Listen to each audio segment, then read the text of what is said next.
But as soon as you have courage, as soon as you've overcome the fear of death for one small thing, one small fear, you're going in the right direction. And I think that is spiritual work. But that is those people that I speak with, they always had support direct from spirit. And many of them Christ. Many of them had visions of Christ or conversations with Christ. So Christ particularly is very present for those children that are being used in these satanic networks. Christ particularly. I had Yogananda come to me. But Yogananda is very close to Christ. Yogananda also has that consciousness, that Christ consciousness. But Christ particularly as a figure is very present in the memories of survivors.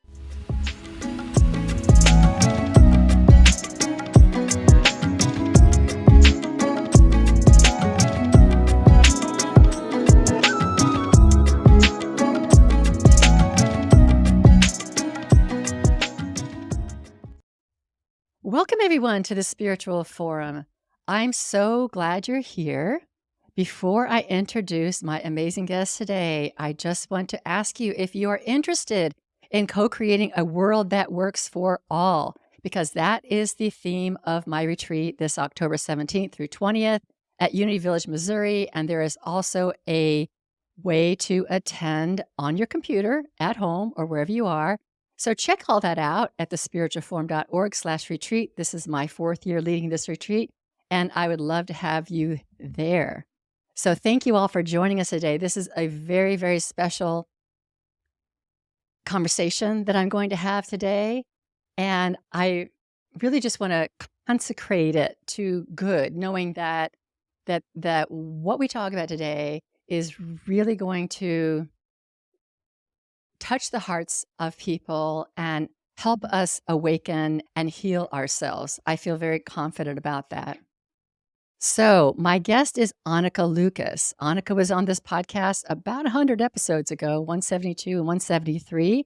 And she is author, speaker, and advocate for child sex trafficking victims and the creator of the Unconditional Model. Her work is based on the personal experience of a 30-year healing journey after surviving being sold by her family as a sex slave into a pedophile network. Anneke is the author of A Quest for Love, memoir of a child sex slave, which chronicles her experience of being in the network.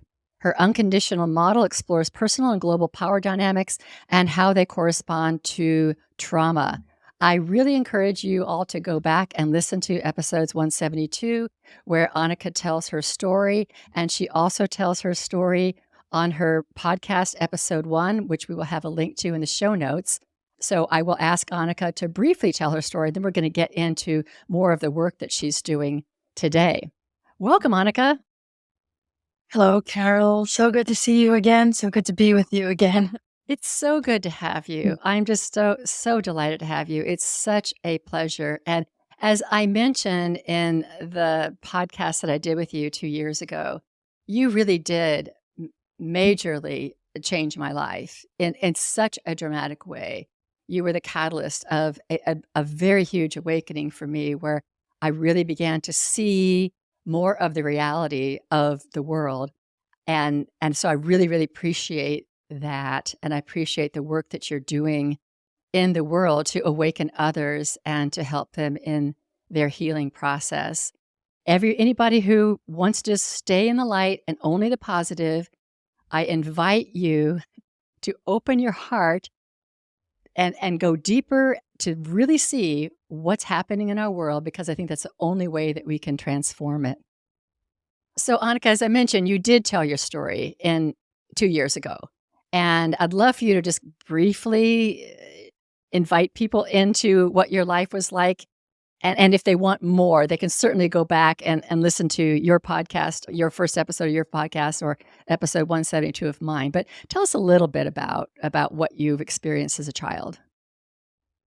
Yes, well, thank you for that introduction and for that testimony that, my story, me telling my story was a catalyst for change. And of course, you followed by saying the desire to stay in the light, which is very understandable, and the desire to stay in the light is beautiful.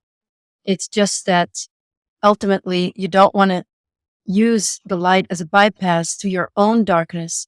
And I think what my story does mostly is awaken people to their own shadows.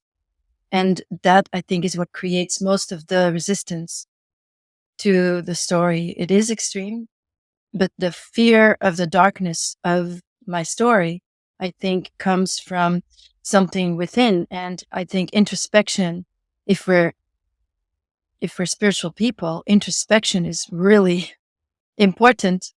So the ability to see our shadows, we cannot overcome anything unless we first cognize it. So to be aware of our own shadows, that is to say, our fears, basically, our fears. So if my story inspires fear first, and heavy maybe judgment, then that is a call, really. That is an invitation to check in with ourselves and check in with our own maybe unresolved issues.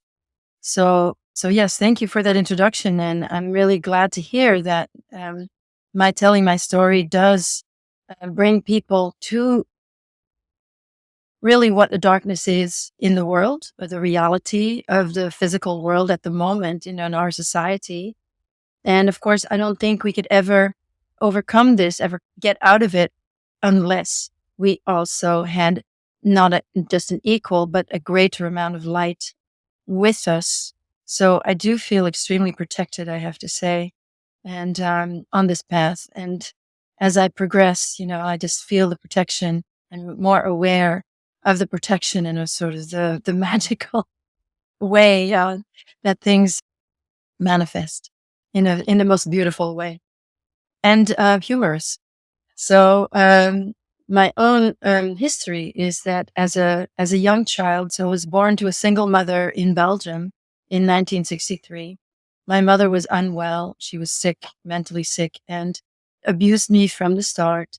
She married when I was 3, and I think then we moved to a small town in Flanders, where I believe she was targeted by members of a local network that could see that she was mentally unstable.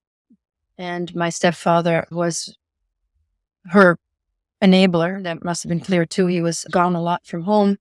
So at age 6, I started being taken by people who had infiltrated in our home to, I can only call orgies. And immediately the abuse was extreme. And also, soon after, my mother took over from these people and got a car and started driving me herself.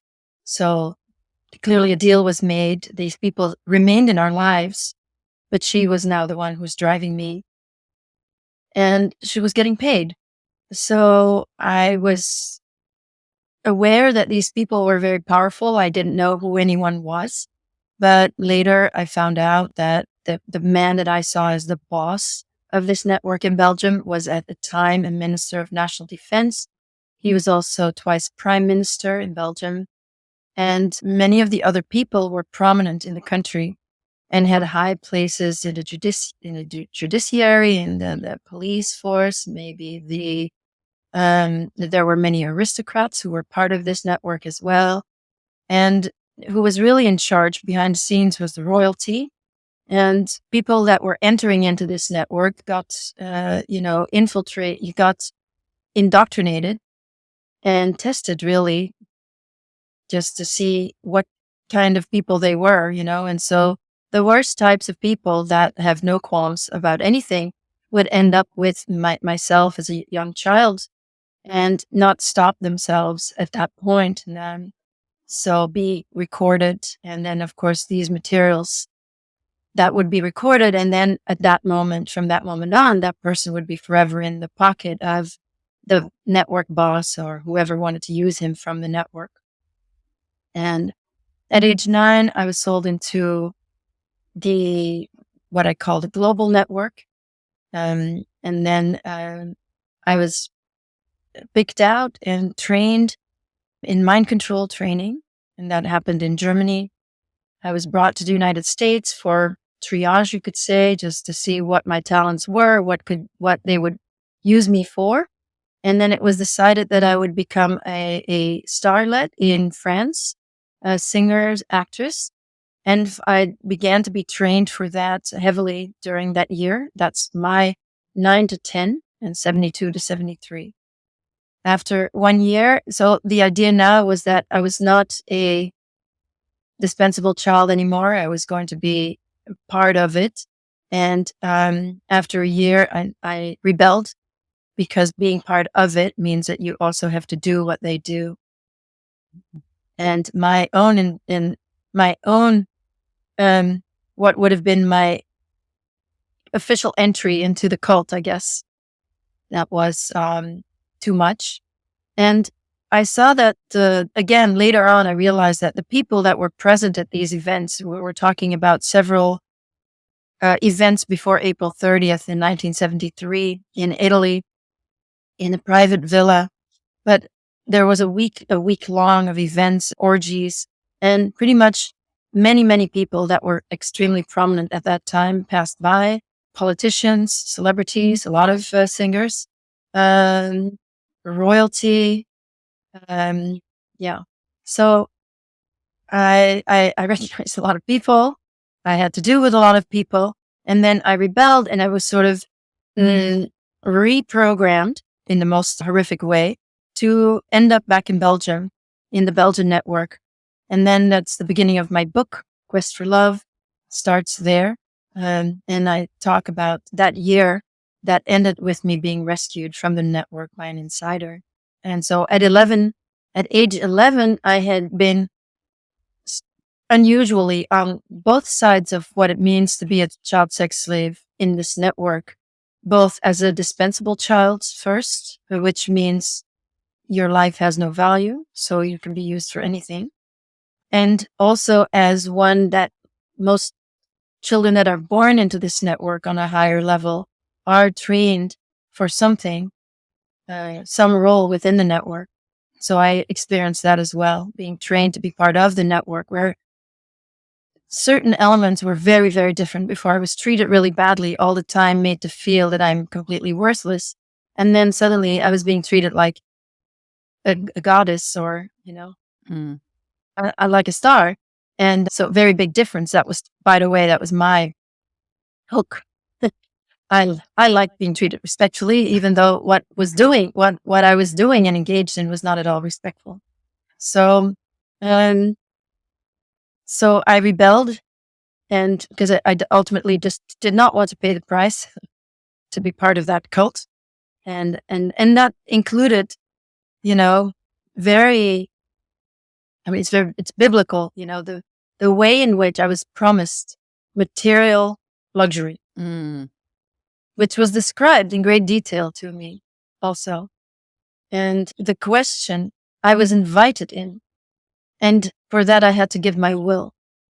So I gave my will the first time when I was 9. I gave my will to the person who was really supervising all of this, and where the man who was going to be my owner had to go and ask for permission, literally, from this person from one of those families also that is a household name, but that are in the network, powerful, very powerful people. So I guess that what that meant ultimately was that he or the family was going to receive a cut for every time I was sold. So just to be clear, I was going to be a starlet so that I would have a visible role on the world stage, so that I then could operate as a spy for my owner and attract the most powerful men in the world, which would be men that are also in the network, but they're all spying on each other. It's not a group of friends, obviously, but so spying on each other, knowing each other's weaknesses so that they have an advantage when doing business with them or in political situations. So that's why I was receiving why I had to be famous, but I was also being sold as a high-priced prostitute. And that, of course, was going to only get bigger once I was famous. But in that first year, I was already sold quite often to very powerful men. These were world leaders at the time that I was being sold to at age 9 and 10. And I believe that this family, that where I was invited into the family and asked to give my will, I believe that they received a cut at the end of the day. They had the final say, and I think they received a cut on everything. So this is complete exploitation of human beings. Like you have no inherent worth. You are something that can be used. And I think the whole network sounds like they're using everybody. And I think what you're describing, which I think people are very, very afraid of, is that this is the way our world is. This is the way the people in power are involved in these things. This is the way stars and people who become famous and politicians, there may be some, I don't know, that aren't threatened in some way or aren't part of this in some way, but I think it explains why our political world is so strange and people sell out on certain things all the time. And you see people show up suddenly and then disappear suddenly and suddenly rise to power, and everybody, that's their person now. And it's like we're all being completely played. And that seems to be becoming more obvious. And I am receiving a lot more ear for my story. And I think that, when I started speaking out, I think 11 years ago, 2013, I started speaking out. I think then it was still like just unbelievable to most people. But as things become increasingly insane to look at, where you have to be so strongly in denial to not open your eyes to that something is at least wrong and that you're being played. Yeah. And that you're being lied to, I think is the basic truth here. You're being lied to. Things are not what they seem. And because that is becoming more obvious, I think it's becoming increasingly easy for people to accept my reality, my story, because they're like, well, that makes sense now. Right. That's the only possible explanation for all of this insanity. Right. I think you're right. I'm not sure how I would have even received it 10 years ago or 20 years ago. There's a couple of things that I want to point out. First of all, you're doing a lot of healing work with other survivors. And you have a website and you have a podcast, and your podcast interviews other survivors. And there's a few things that I've gotten out of that. One is that this can happen. This is happening at the highest political and social levels, but it also happens in the smallest little town. And I think this is something that people would not be able to really grasp. Can you speak to that a little bit? Gladly. Yes. So I've worked with hundreds of survivors of what can only be called satanic ritual abuse and mind control. And they almost always go together. It's very rare that someone has either been in a ritual, a satanic ritual, and not also received some mind control training. And someone who has received mind control training usually has also been in satanic rituals. So that's the basis, that those people in that very secret club are satanic. And how it works is that every town, and I've learned that from working with people more than, of course, my own story, because my own story was what it was. But in the years working with people, yes, so that is how it works. There'll be a few members, a few people in a secret club in a small town, and they may be Satanists. So that's to say they will use their own children. It's always incestuous families. They use their own children. So they exploit their own children. They abuse them themselves, but then they also abuse them ritually. So that's to say sexual abuse in ritualized manners that with other members. And they will also, there's the sacrifice living creatures, and, it may be animals or it may even be human.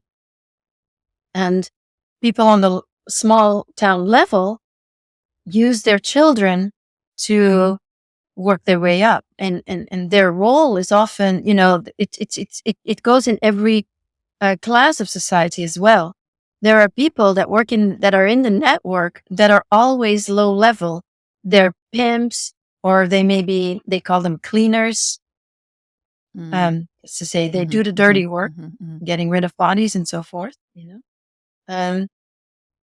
so literally the janitors of the network, those are people from the lower classes, and they may be pedophiles, and they will be protected from the law always. And that's what they can receive from being part of this. And there may be other benefits. We don't know. They may secretly also receive money here and there. It depends very much on what people want for their participation in their services. But people who want to climb use their children to climb. So they will bring them to bigger towns to, it's a secret network. So it goes through their secret societies. There's, of course, the Masons. And again, it's not all Masons. Most Masons are really sincere. But maybe on the very top level, which is by invitation only, it's Satanic. It's the same with, like, say, Opus Dei is a religious organization. Well, I entered into the people that had targeted my family. They were in Opus Dei. So they were in the higher level of Opus Dei, higher levels in Opus Dei in Belgium, and they were in the Satanic network. So whatever it is, they're secretly Satanists. They secretly perform rites, and they do that for whatever reason. It's either to be able to engage in their perversities, or it is to, and this is, of course, generational. So if you say, how can someone do that? Well, they were born into it often, and they were used. So there is no self-esteem, because from infancy, there's abuse and exploitation. So this person, a person who's born into it, and most of the people that I work with have been born into it. So there is no outside, no nurturing that there's a lot of hypocrisy. A lot of them are very perfect children and very good grades and everything. So in the middle classes, in the middle realm, so we have the lower classes, they engage in it. Then we have the middle classes, so often used to climb, to, get the cushy posts, to get the money, to climb the social ladder. And of course, the children are used for that. And then often the children maybe, the children are triaged from very early on and will be prepared for roles inside the network, sometimes outside the network as well. Like, what's your the front role and the role inside the network. And the benefit is that everyone is protected from their dark acts. And of course, the secrecy is the most important. And that's the mind control, and everything is a lot about maintaining the secrecy of the network and all the threats and all the violence. I was sometimes wondering, like, chicken or the egg, like, you're doing so much to make sure that I won't talk. It's like, why don't you just not do it? Yeah. That's the purpose. If all the purpose is that I won't talk, you might as well just not do it. If that's the only purpose, is it such a crazy spiral, the violence that people engage in? So I have understood that it really works as a network from the smallest towns, then of course the bigger towns, but to certain families and people in certain bloodlines that, that's very important to a lot of people that are in this network. What your blood is, who is who are your ancestors, and that qualifies you as well, in or out. And then that creates, of course, also a sort of inbuilt superiority, that the people who feel they do have the blood, they're inherently superior to all the people who don't. That's us, the masses. So it's a very, very denigrating towards, the people. And then they are led by certain members of the families, and they have created organizations to keep that control. This goes to the World Banks, and it goes to the Trilateral Commission. There are these organizations the Bilderberg group. There are these organizations that are only in place. They're purely from the network in place to maintain their secrecy and, of course, their power. So you're describing really a dark underbelly of our whole society that we are a part of. And it sounds like people like me, just regular old people, have probably no use. We're probably just, like ants on a anthill to be knocked over. Yeah, absolutely. Yeah, and I think that's interesting because I think we project so much onto some of these people that they care about us and we need, I love your response. But I see it everywhere, this person cares about us, so we need to vote for so and so because they care about people. And to me, it looks like nobody really cares about anybody, but they do care about power. And a lot of people will say I've become very cynical. I really feel like I'm just looking more about what's real. And the important thing is not just to dwell in this space of how dark all of this is, but Right. the healing and the light and the work that you are doing to bring more light to the world. I have to say, you said that almost everybody that you work with have been in this network, have been this place, whether they were in the small town or the big time with royalty and whatnot. And they're groomed to be a part of it.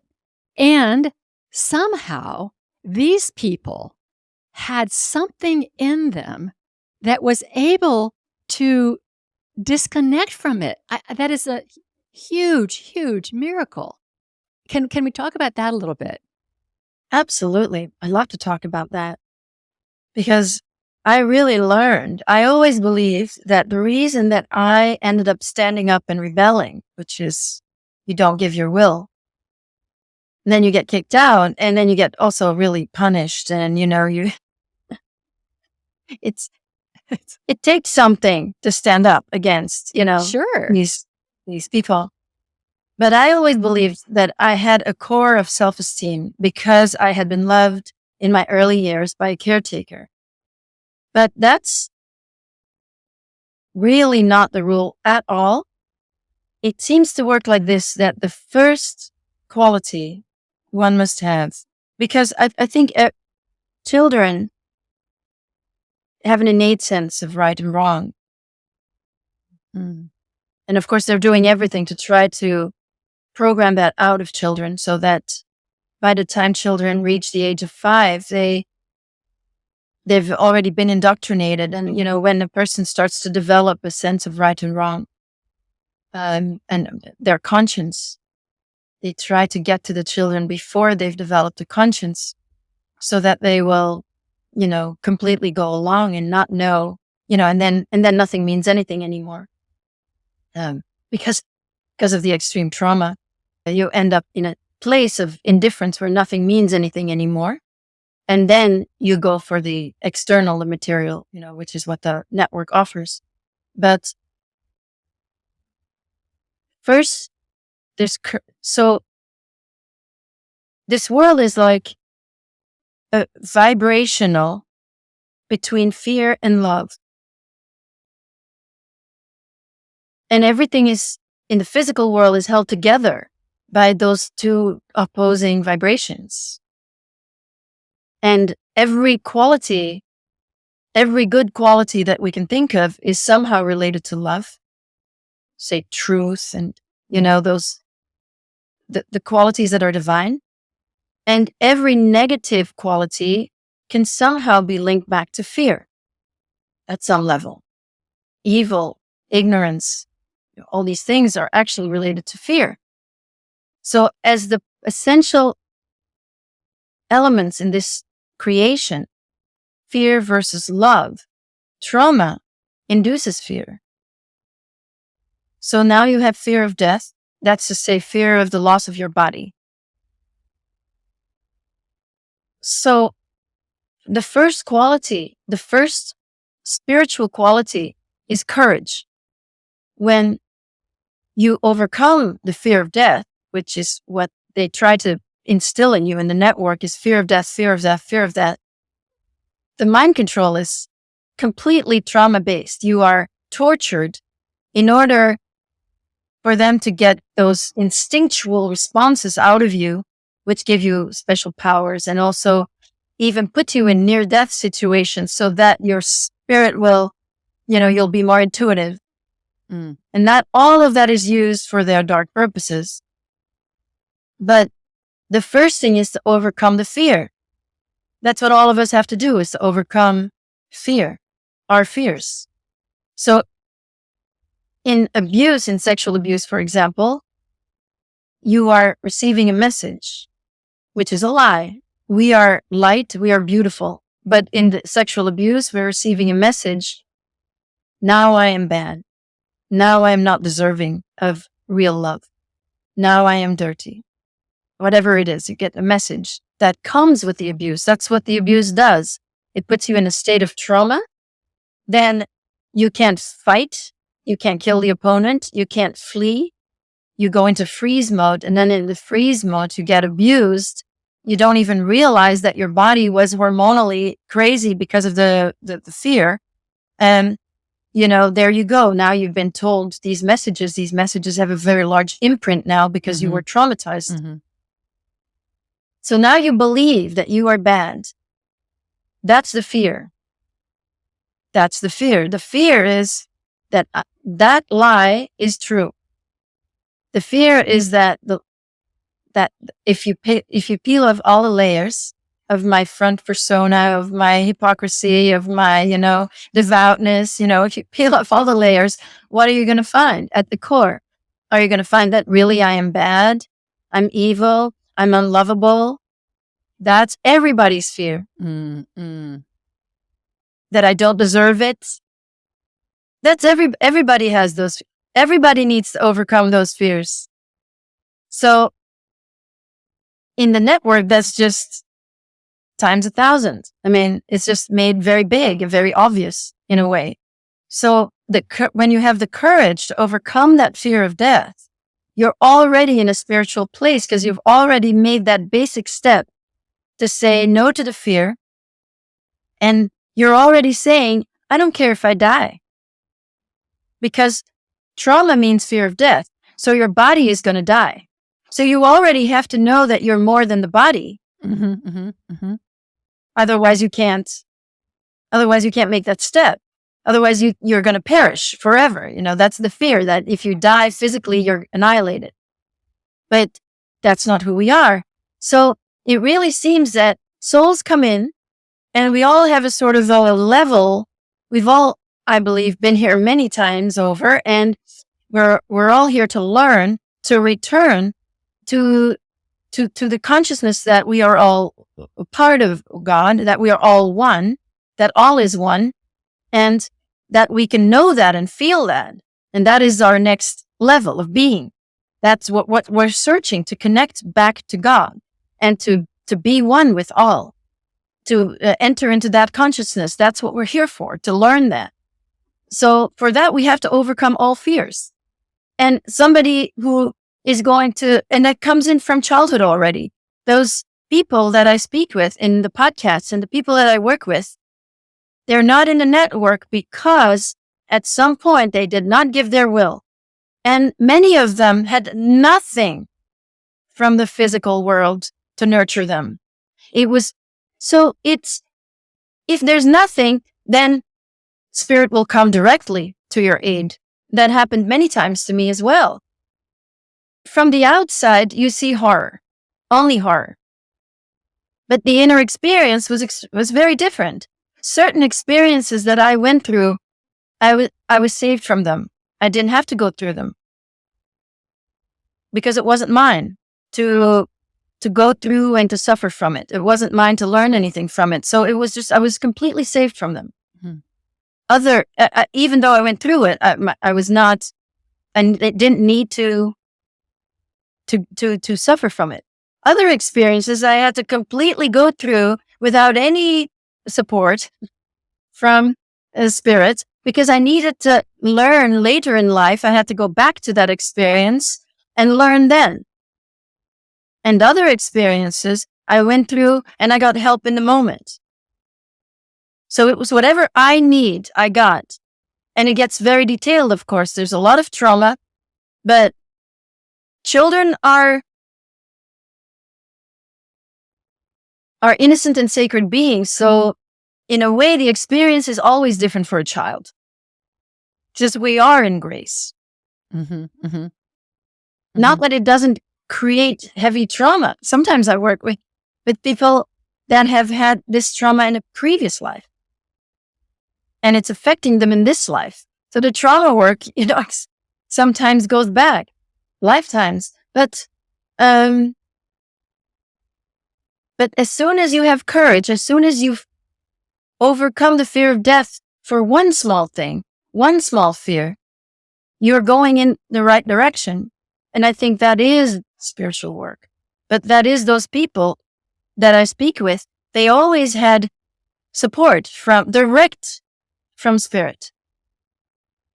Many of them had visions of Christ or conversations with Christ. So Christ particularly is very present for those children that are being used in these satanic networks.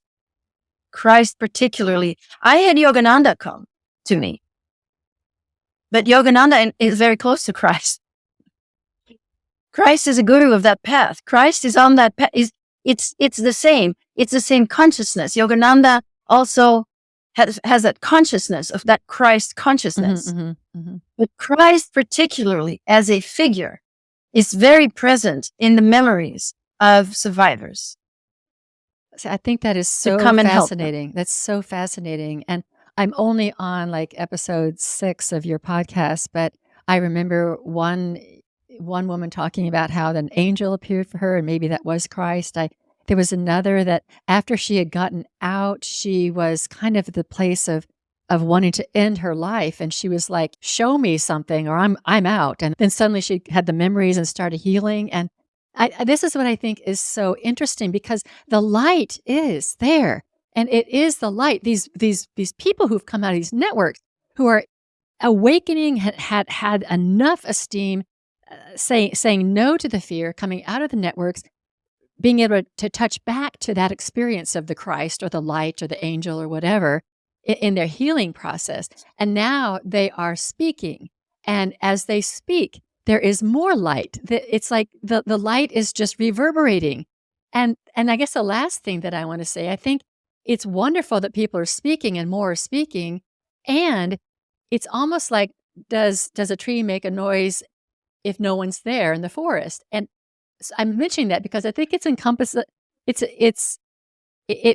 What we have to do is listen. Like, so their speaking is light, and all of these lights are just magnificent and magnanimous. And others, we have to listen, bear witness, listen, and watch this light come forward. And then I think there's more light, and it magnifies even more. And isn't that what the hope is? That there's so much light that eventually these cycles have to be broken. Well, again, it's a biblical battle. I think there's a spiritual battle happening. I don't consider myself a combatant at all. I just have my role to speak. And then I think the angels and the demons are fighting it out. I do think there is a lot happening. Because of course, what do Satanists do? They invoke demons. They invoke Satan. They invoke Lucifer. So that is also real. They use psychic abilities for occult purposes. And there's a lot of occultism in our culture. And there's a lot of occult practices that are infused into our culture as well. So we have to be you do have to be aware. We do have to be mindful, because if you don't know, you're just unwittingly being put a spell on. They'll put a spell on you. You have to see the signs. You have to learn, when you go into this, when you start studying it, you see the symbolism they use, the signs they use. I mean, we have satanic ritual happening right before our eyes in ceremonies, public ceremonies. Yeah, I know there was a controversy over the Olympic Opening Ceremonies, and some people looking at that as satanic, and others saying, "Oh, you're so stupid. That was Dionysius, and you need to be educated." And there was this whole thing that was going on. Dionysius and Bacchus are the gods that are being celebrated in Satanism. It's been an interesting social argument out there in social media. And I think that what you're saying is there's a lot Dionysius is God. I'm sorry, but Dionysius. The only thing that I can compare orgies that I've had to be part of, those are Dionysian orgies. There you go. That's what they are. All right. All right. Bacchus is the what of wine, of evil. So everything. So it's right there in front of us. It's right there in front of us. And there are many things that are right there in front of us. A little detail of that ceremony is that there's a child in that Last Supper scene, and there's a man that comes behind her, and he makes the sign of the throat. Oh, wow. So, do you think that was that was right, just by accident? Right, But just this an art happened. form. Right. It was very heavily choreographed. Choreographed. Thank you. Very heavily choreographed. So this happens. They're signing to each other all the time, but this was pretty blatant. Yeah. And as far as a mockery, yeah, of course it's a mockery. What is being said, there is such a dissonance between how it's being explained as being inclusive. Mm-hmm, But it's strange. Okay, I have to talk a little bit about this. That's because okay. I grew up in a Catholic household. My parents were complete hypocrites. They used the Catholic faith, and then underneath that, they were doing all the worst possible things. My stepfather was a devout Catholic, and he closed his eyes to the reality that was happening right under his nose. And he had to work so hard to do that, to not hear me, he also didn't believe me. So there's the Catholicism for me, that meant hypocrisy. Now it's been inversed. Now we have Satanists that are saying, we were just being inclusive, while they're excluding all the Christians. Right. How can you say that it's inclusive to everybody when in fact you're mocking such an important moment? You're taking something from Christianity. All that talk about appropriating? Right. Appropriating a culture. So you take like the biggest moment in Christianity, or a big moment in Christianity, you appropriate it, and then you say it wasn't meant anything against the Christians. So this dissonance between what is being said and what is actually being done. So we have to pay attention. The hypocrites used to be, the Catholics, and I still get attacked by Christians a lot because I speak about Yogananda and yoga. And I get attacked by Christians who are dogmatic. And Satanists are also dogmatic, ultimately. And that I think what is asked from us and what Christ is asking from us is that we let go of dogmatism and that we find ways to personally experience God.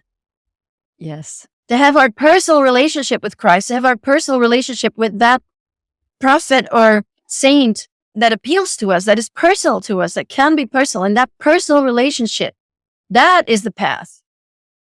And there is the truth. We have to do our own work. You don't accept Christ and then it's all over. You don't have to do anything anymore.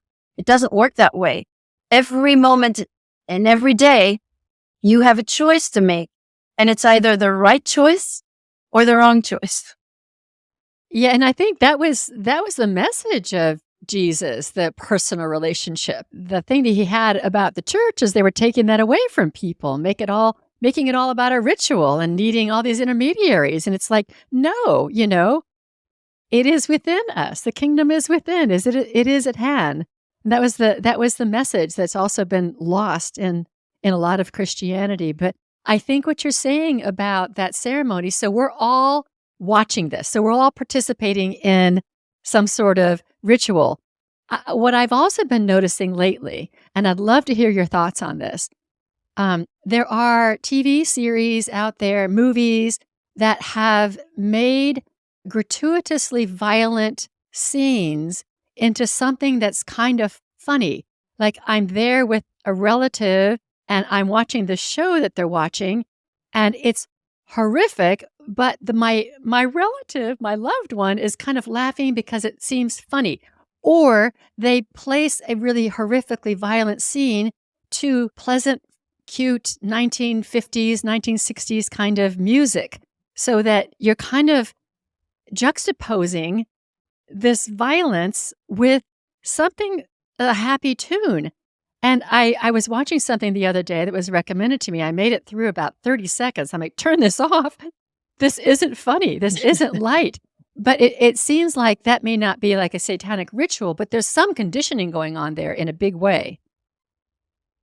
Well, I was meant to be part of the conditioning towards pedophilia and romanticizing everything. So as a little girl, I had a performance in the network to all these celebrities. I performed for them. And so what my performance was, I was going to sing a song by Jacques Brel and also Edith Piaf. And those are classical French songs, and they're very serious and lyrical, poetic. And I had received a choreography that sexualized every line. So to bring in the double entente for each line. Mm. You see? So there it starts. So that was my performance within the network. Dionysius, Bacchus, fun, fun, fun, sex, sex, sex, wine, wine, wine. Art. And it's just art. So, and of course, it's just art. And I was singing. Yeah. So the lines, okay. So I give this example a lot because that's the one I remember. There's a line in the song, Ne me quitte pas, don't leave me. There's a line about the old volcano that nevertheless still spouts fire. So for that line, I had to go sit on an old man's lap and look at his genitals. Mm-hmm. Mm-hmm. There's the old volcano still spouting fire, and everyone laughed. Right, right. Yeah. Well, we vulgarize, we sexualize.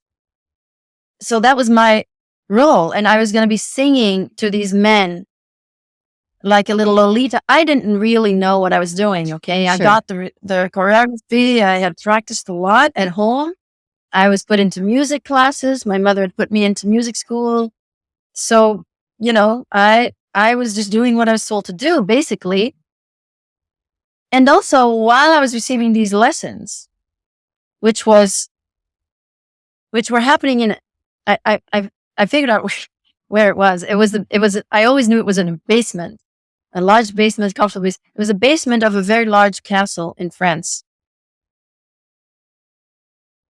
And the person who was teaching me was a very famous, I didn't know, but he was a very famous singer, composer, became also actor, also a singer actor.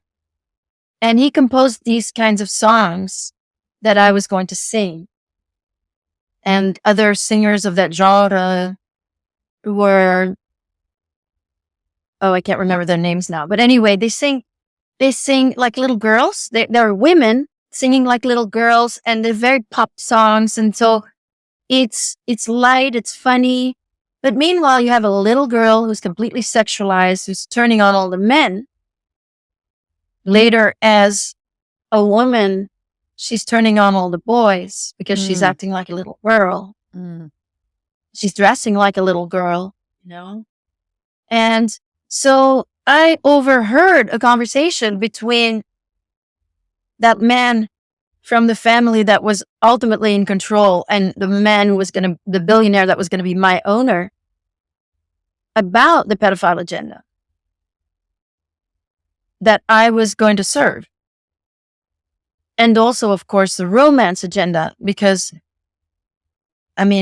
you just got me on a topic that Of course, it's all brainwashing. It's mass mind control.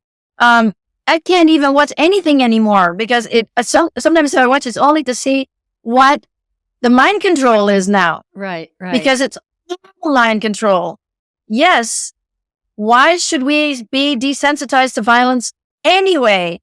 But indeed, there was a movie, King's Men, that really went really far into making it funny. And look at the name of the pub in that movie. It's called The Dark Prince. They meet at a pub regularly. That's called The Dark Prince. That violence and vulgarity, I think it was one of the first movies where they make jokes about anal sex, and where, the princess, that's a promise. It becomes a promise. And, so the vulgarization in that movie, while you're laughing though, because one thing they're really good at is humor. Yeah.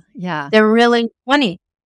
And with all the funny TV shows that are out there, when I go back, I am astounded. The funny shows at the incest jokes and the cannibal jokes. And this, what is happening? Yeah. After that, I was done. You're done. I was trying to look where they're innocent. Yeah. But you can't find anything innocent. And now, when you watch children's shows, don't let your children watch anything. It is so horrendous. So that programmation is there, and there is someone deciding what goes in and what doesn't go in. And it is towards violence. The King's Men is a good film because it shows what they believe we are. Mm. See, they have been at work for decades that I know, probably much longer, to make us into mindless robot slaves that will accept anything, and that we are at basis no better than cavemen, and we'll just be fighting each other. And while they have been putting out all of their own unresolved aggression, these people are constantly projecting onto the masses. It's a mass projection from them, and them, I mean those people that are involved in the network, that are active in it, that feel that superiority, that have that ultimately denigrating look upon humanity. Well, for those people, humanity has become the dark projection of their own abusers, who they protect, because they don't have the courage to look at that authority figure at the start. Let's say that they've been born into the network, they were abused from the start. They lack the courage to see the authority figure who was abusive. They protect the authority figure. So now abuse is okay because the authority figure did it. What's the dark side of it? The lowliness, the meanness, the vulgarity of it, the sexual vulgarity of it. All of that is cut off and is now, because masses are big, right? So these people are extremely afraid of the masses, but their view of the masses is completely false. Their view of the masses is their own projection of the dark side of themselves and their perpetrators that they're not able to really place with themselves. So they place themselves on a pedestal where they are better and good. And of course, their perpetrators are as well. And we, all of us, are the lowly beings. And this is a miscalculation, that we are more prone to go towards love. So they have to work really hard to try to put us in these states of aggression. And they see us as these, like caveman beings and there is a scene in that movie, King's Men, where heads are popping off. Yeah. On classical music. Yeah. Timed on classical music. Yeah. And it's very humorous. It's supposed to be very funny. And also people get cell phones, and their cell phones get activated, and they all become aggressive towards each other in a church. Also not by accident, because Satanists try to reverse everything that has to do with Christianity. So yeah, There is, look at a funny show and just spot it. Yeah. The jokes about cannibalism. Yeah. And the jokes about incest and also many times jokes that children are a nuisance. Children are just a nuisance. If you have children, you better go and drink because you need it, because children are so tiresome. Interesting. The Office, for example, The Office is a really funny show. There's jokes about cannibalism. There's plenty of jokes about it.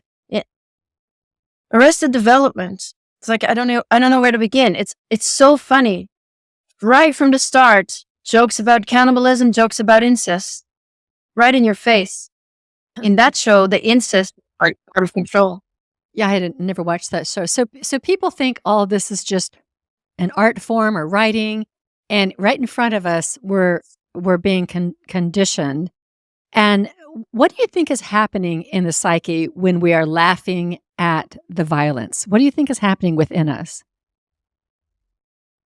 Well, the point is to desensitize us from the violence. I can't even go on social media anymore because if I go on X, I'm being bombarded with images that I absolutely don't want to see. I hear you. Yeah. It's horrendous. And part of why there is so much room now about child sex abuse and child abuse has to do with their attempts to desensitize us all from child abuse. But so the idea is that we become completely numb and indifferent to violence in front of our eyes. But also that we will believe that the billionaires of our world are really great people with great intentions. That is also part of the conditioning. That's why they are presented to us as the authority figures of the world when we are then in the role of children. And if we're in the role of children, that is my unconditional model. It's all about that. It's really, the unconditional model is the answer to people who feel overwhelmed by the reality of our culture. Because it is a very heavy reality. And once you start looking at it, you can never go back. Right. That's true. Once you wake up to this reality, it's all over for you, you know? It's like the Matrix. You pop out and you realize it's not what I thought. Yeah. Yeah. Yeah. And, people who don't understand, who want to be with the light will say that you're cynical, but it's not cynicism. It's realism. It's realism. You don't appear to me to be cynical at all. And I'm not either. Actually, I'm the most positive person you'll ever meet. Well, your story certainly is wonderfully positive. I think we should, I think given that we've just really painted the picture of what we're kind of up against or what the world is and how we're being conditioned and how so many people, myself included, I mean, I'm just awake to some of the conditioning. I absolutely know that there's a ton more conditioning that I am under, but I just can't see it. I can only see what I can see. But I think I've shared on this podcast, my prayer is always God to show me what I cannot yet see. I want to see more. I want to see more. I want to see more. And it's one of the reasons I'm really diving into your podcast and diving into your blogs. And I've read your book and all of that. That's just one aspect.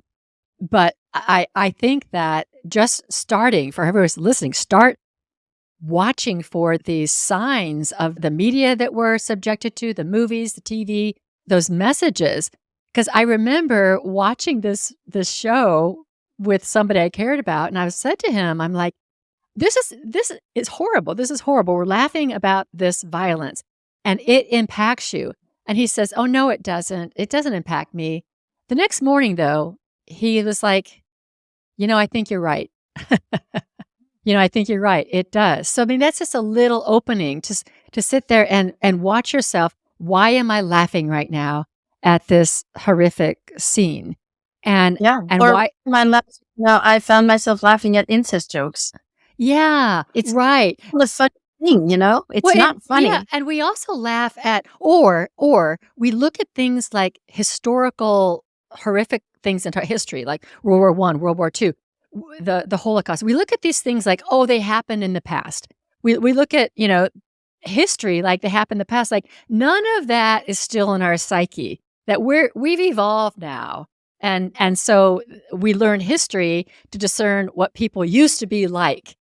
And I think that's yeah, isn't that I think that's what happens with people. That's not who we are now. We're civilized now.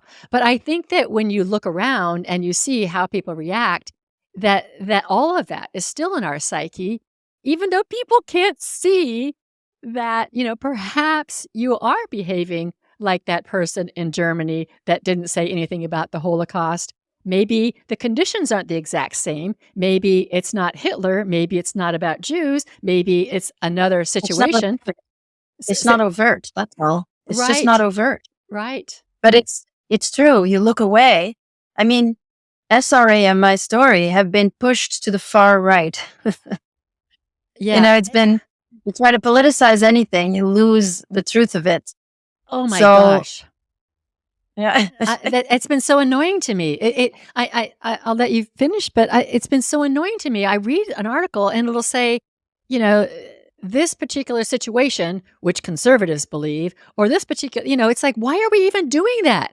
Why do we have to be a conservative or liberal or Democrat or a Republican? Why can't I just think this here is not okay and this here is okay without being put in some box?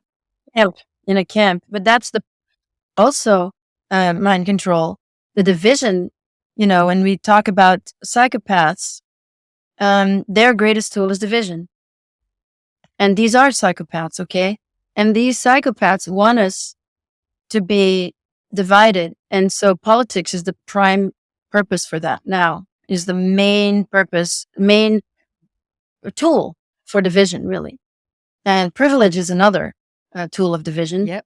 And so that this truth that I speak about, which was ignored for the longest time, it's like there's a reason why I don't get invited on the bigger platforms of either side, by the way. Right, right. There's at some point, the right and the left both agreed that SRA and satanic rituals, that is a conspiracy theory.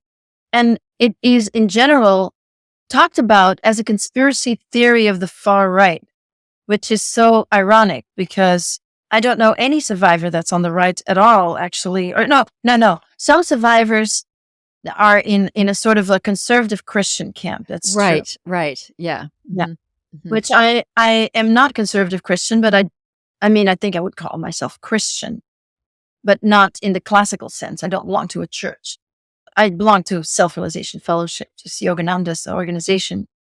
But yeah, so there's this reality to explore, which isn't easy, and all these, these tools of division that were being, a lot of people don't want to believe me just because they're afraid to be called right wing. You don't want to be called a Nazi, so if you label something Nazi, well, then you won. But actually my perpetrators were more like the Nazis. The Belgian prime minister who was in charge there, he was actually a Nazi. He had very extreme right wing. He created extreme right wing groups, and all of them were eugenicists. Yeah. And eugenicism, obviously, this is the control, world population control. That's what it's called now. But that's behind that is eugenicism. Is that to say that some people are better than others based on their blood, on their genetics? So, but what is happening though is that their miscalculation, because always their sense of superiority and their inability to look at themselves and to know themselves really as a being of light. Mm-hmm. That's at the core of this.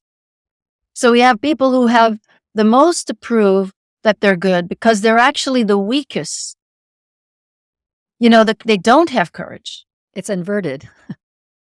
It is. Yeah. They don't have the courage. They don't have the strength. They don't have the faith. Because as I said, you can't go back to an emotional place of fear of death unless you know that you are more than the body, because otherwise you will forever perish. So you need some faith. You need something more. You need a little bit of this attachment to light in you in order to even overcome that fear. These are the people who didn't do it and who are constantly at work trying to prove that they are right, that they made the wrong choice. Because we do make choices all the time, and they do too. They, we all make wrong choices. We all have our role to play, right? Yeah, right. So ultimately, then, what is our hope? Because all of us do this superiority thing. We talked about that before. All of us do this superiority thing and this projection of the light onto others. We're all doing it. I just had a tiny little Facebook conversation with someone I didn't even know, and he had to come back with me like, "You're just proving the sheep, blah, blah, blah." It's like, wait, why did you do that? Why can't we just talk about this topic? Why does it have to be? And I actually responded that way. Why did you do that? Why are you doing that? It's everywhere. So I do think that we all have to do our personal healing and really notice when we're trying to be superior and when we are being inferior. But so on a micro level and also on a macro level, with the macro level seems almost hopeless, but I am also eternally positive. Not hopeless at all. It's not hopeless at all. Level, no. Things are only moving in one direction. That's all I see. Okay, good. So you're seeing the light, more awakening, more light, and the work that you're doing is certainly in that direction. So what would people take home from this conversation about what they can do and also how they should be in the world and how we could all individually and collectively heal this? Absolutely. Well, I think it does start with ourselves. And that is the unconditional model, is exactly what you're saying.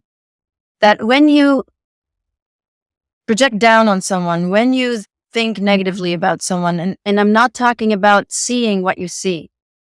When you see a pedophile, it's a pedophile. You don't have to try to cloud that. It's what you see. It's discernment. Mm-hmm. But when you have a negative charge, a judgment, which is sort of like the smallest negative projection. When you murder, you are in the heaviest negative projection. So that means you have to make yourself either temporarily insane or you have to be insane all the time. And that insanity, I tell you, that is the network. Because one insanity is to think that you're superior, so that by in that insanity, everybody who is inferior, you can do any harm you want. It doesn't matter, right? Because they're inferior anyway. But when you judge someone, you are already participating in that dark projection, which is completely false. It's you're lost. When you're darkly projecting, you need to. So the unconditional model says, okay, when I am finding myself looking down on someone, there is an intolerance there in me. There is something that I am not aware of inside myself. So if I'm completely intolerant and I judge a pedophile, doesn't mean that I'm a pedophile. It just means there is something in me. And so with the model and with very specific exercises and mindfulness and healing, it uses these power projections as a lens into our own unresolved trauma or unmet emotional needs. So if I can make the assumption that when I'm projecting down on someone, it actually is something in me. Mm-hmm. Mm-hmm. That's first. Mm-hmm. You have to accept that first. And then we can start to heal ourselves. And when you project up to someone, when you give your power away to someone, when you think of them as better, like they're like a special human being. And of course, in the yoga community or the spiritual communities, this is so abused, but in so many ways, because we have the ultimate authority is God, and of course there is truth there, and then we have all these people, these pretenders to the throne, So there's a lot of power abuse there, of course. So when we project up, when we think someone is better than we are, and it also has something to do with our own fear. There is a placating that usually happens. There's a desire to please that comes from a fear-based place, a place of fear. That is to say that we have to assume that this is that this person is a cardboard figure for an authority figure from our childhood, probably, that our placating is that this fear-based love, I call it, is really, there's a what if, there's a condition. What happens if I don't give this person the power they seem to want? What happens if I don't care that they are in a higher position than me? And I can be myself, I can be respectful. I've been in that situation many, many times where I was once fired from a job for being insubordinate. But I wasn't being very rebellious or anything. I was just not impressed. And I was not overly placating. I get that. It's a long time ago. It's a long time ago. But but so what happened? But I do, project up to. So we have the external paradigm where you're being invited to look up to people that have more power and money, and you're invited to look down on people that have less. And someone who is completely abiding by that outward structure is a psychopath. And then we participate by our own projections. I used to look up and give my power away to eternal victim women, because that's my mother. She was the eternal victim. She was always the little girl. So she was never going to heal, but she always needed me to support her. So that placating I used to do with that type of woman, that's the way in which I participate and give my power away. So that woman representing my mother, there's something for me to heal there. And when I'm projecting down, which of course we have our own version of a power structure. So that's how we participate, though. So for the people that want to control us, it doesn't matter that we look down on them, as long as we are divided. Right. And looking down on somebody and looking up to others. I was just going to say the division, we absolutely fall into that. Everyone's playing that game. Everyone loves that game. And that's the looking down. That's mind control. Yeah. And so we're all under mind control. So when they make a division, or there's a division out there, let's just take Democrat, Republican for one, because that one's so obvious, especially in election year. All those over there I'm looking down on. All those over there I'm looking down on. And I'm seeing reasonable people that are just fall into these lines. And when you read an article and it says, well, people who think this are normally conservatives or liberals or whatever, then it's like, oh, well, I'm a liberal, so I must think that. I mean, we're doing that all the time. And then we fight with each other. It's so obvious. Yep. It's so obvious. And I think that's another thing we can do to heal and to bring hope to the world, is to stop playing that game. Yes, because what's the fear? I know a lot of liberals that their only fear is that they're going to be labeled. And they're going to be kicked out of the group. Yes. Labeled as right wing, labeled as Nazis, and kicked out of the club. So you got to look at those fears, because it does take courage too to not fall into that. But that is always related to personal trauma. And so the unconditional model looks at what's behind that. When you do that, it comes from a place of insecurity within yourself. So let's go look at ourselves, because as we bring our shadows into the light, when we go and we find that thing that's underneath that, and it's uncanny when we start doing these exercises. I have 2 30-page ebooks that I work with, starting with upward projection, starting with downward projection. When we take that as a starting point, it's uncanny how obvious it is often. What comes out, how that relates to ourselves, and then there's a way to heal also with that. And, I'm not saying that, it's like that patch, it's not like that. Healing is a process, but once we're in that process and we're really using that tool and many other tools to bring the shadows into the light, and to have the courage to be different, to not belong, to have the courage always to overcome the fear, and to be checking in with ourselves. When we do that, we when we bring our own shadow into light, we already are changing the vibration. And this is what has already happened so much. The vibration has changed so much. There is so much more room now for light, for truth. The darkness is being shown only because so many people have already looked in their own shadow and brought it to light. That's how we change the world, by changing ourselves. Yes, that is. And I know we're coming up on time. I know you've got something to do and I do too, but I want to say that you have mentioned courage many times, probably 10 times. I'd have to go back and look at the transcript. But I think that's a good note to end on. And are you familiar with David Hawkins' scale of consciousness? Yeah, it's really interesting. It's a scale that starts at the lowest energy being like shame and the highest energy being like love or enlightenment. And the point that I wanted to make is that there are these lower level kind of energies that the way to transcend ourselves, to go from being very, very self-focused and victimized to being empowered people, that the threshold is at courage. And that's the point I want to make. That's what steps us over from being victims to being, stepping into empowerment.